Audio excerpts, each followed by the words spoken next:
Un vorticoso precipitare nell'abisso buio della follia, la rappresentazione di un dolore personale del Luigi Pirandello meno conosciuto e soprattutto il racconto della figura della moglie Antonietta Portolano, morta in un istituto per la cura delle malattie mentali. Una donna molto fragile, una donna che scopre di amare così tanto il marito, ma di avere per lui una gelosia che la porterà proprio alla pazzia. E ho letto tantissimo, ho capito questa donna cosa intendesse dire, e ho portato fuori la sua anima. Ci saranno due Antoniette, l'Antonietta diciamo pazza e l'altra anima, l'anima quella razionale che l'aiuterà tantissimo. E questo quanto portate scena dall'Associazione Culturale L'Arcobaleno di Favara, allo Spazio Temenos con 1, 2, 3 rintocchi di follia.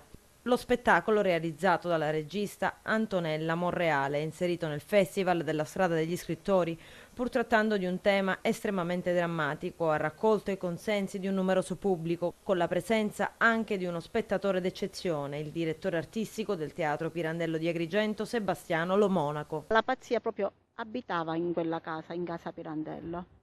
È una pazzia che io sempre vedo che Antonietta ce l'aveva latente in sé, e poi con il susseguirsi degli avvenimenti purtroppo non troppo belli, tipo per esempio l'allagamento della miniera dove lei aveva investito un bel po' di soldi, fa sì che questa pazzia diventasse scatenante e l'ha portata poi a morire in un centro proprio per i malati mentali. Lo spettacolo è stato portato in scena da Laura Pompeo, Totò Costanza, Zaira Picone, Giovanna Dominici, Selene Bosco. I momenti di danza sono stati invece curati dalla scuola di danza Giorgia Crapanzano.